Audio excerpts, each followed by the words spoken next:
ডিমওয়ালা চিংড়ি দিয়ে শাপলা রান্না করলাম।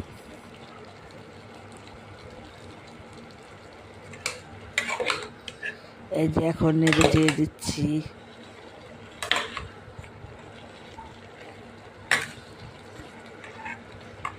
শাপলা রান্না করতে বেশিক্ষণ সময় লাগে না, শাপলা নরম, তাড়াতাড়ি রান্না হয়ে যায়।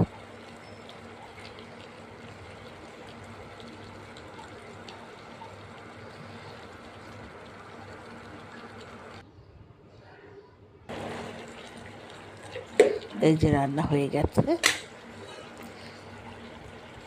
শাপলার মধ্যে কোনো পানি দিতে হয় না, আপনি পানি বের হয়, কিছুটা পানি বের হয়, আবার কিছুটা পানি দিই, হয়ে গেল শাপলা রান্না।